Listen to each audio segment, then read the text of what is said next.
Basketball legend Kareem Abdul-Jabbar is insisting the NBA and its players take a firmer stance on vaccination. The Players Union says over 90% of NBA players are vaccinated, like reigning NBA champion Giannis Antetokounmpo. I think it was best for me and my family to stay protected.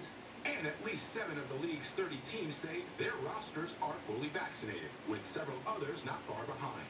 But there are a few holdouts, like Washington Wizards star Bradley Beal. When I feel confident and ready with the results and the answers I get, I'll handle them accordingly. Others aren't sharing their vaccination status, like Brooklyn Nets superstar Kyrie Irving. I would like to keep that private, and just please respect that. In his newly launched newsletter, Abdul-Jabbar writes, "The dark reality is that those who promote hesitancy and more research have blood on their hands." Unvaccinated players are saying that this is a personal choice. What's your reaction to that? It's a personal choice if you don't belong to a team where you have to be in close confinement with other players. They have families. They have friends. After we spoke to Abdul-Jabbar, CBS News obtained a memo detailing the NBA's new protocol for unvaccinated players. They will have to undergo daily testing. They will not be able to dine with vaccinated teammates, and they will be given lockers as distant as possible from other players. They'll also be forced to quarantine except for essential activities like taking kids to school or buying groceries. You've called for the NBA to insist that all players and staff be vaccinated, and if they refuse, you believe that they should be removed from the team. Why do you feel so strongly about that? Well, I think that when we ignore a pandemic that is killing people just because some people don't feel like doing some research, I can't go along with that. This COVID thing is killing black people and brown people at a ridiculous rate. So, it's really an extension of Black Lives Matter.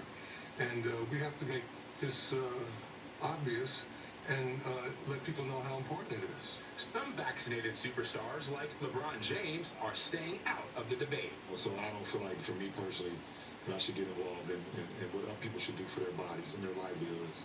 But Abdul-Jabbar says this is a matter of life and death. Anyone who has a public platform, like a professional athletes, should use their platform in a way that helps their community. Catchers have played a critical role in vaccination campaigns before. In the 1950s, it was stars like Ella Fitzgerald, Sammy Davis Jr., and Brooklyn Dodgers catcher Roy Campanella supporting the polio vaccine. Let's all dig down deep and do our part in the fight against infantile paralysis. That seemed to work. What do you think is different now? I don't know what's different now. The polio vaccine was so instrumental in eliminating that disease. So, what's the problem? This, to me, seems more like willful ignorance than it is like a legitimate concern. And, that bothers me a lot.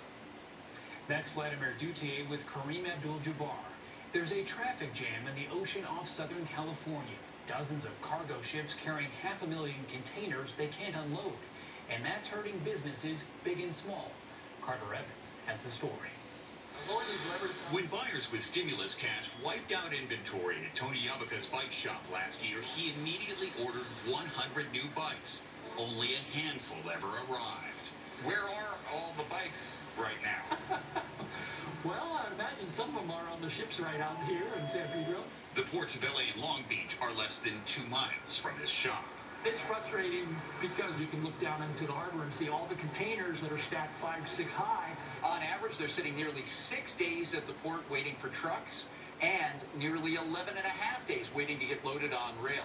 LA Port Director Gene Soroka says import shipping from overseas is up 50% this summer. 70 ships are currently waiting a week or more just to get into the port. What is going on here? Is it just that we're buying a lot more stuff? Yeah, the American consumer's buying strength is so strong and epic that we can't absorb all this cargo. Retail sales jumped unexpectedly in August as the Delta variant caused Americans to once again change where they spend their money. Less on dining and travel, more on consumer goods like furniture. I just hope that it doesn't disrupt our food supply chain.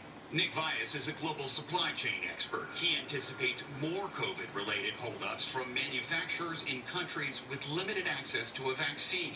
We have to have this global participation of labor forces, supply side activities, manufacturing, transportation, all of these things to work. People have to be immunized. Back at the shop, Tony Yabaka stopped taking bike orders because he doesn't know when or if they'll arrive. I would say if you're interested in getting a bike for Christmas, this is a good time to buy it. Because come Christmas rush? Yeah, you're probably not going to have them. I'm Carter Evans in Los Angeles.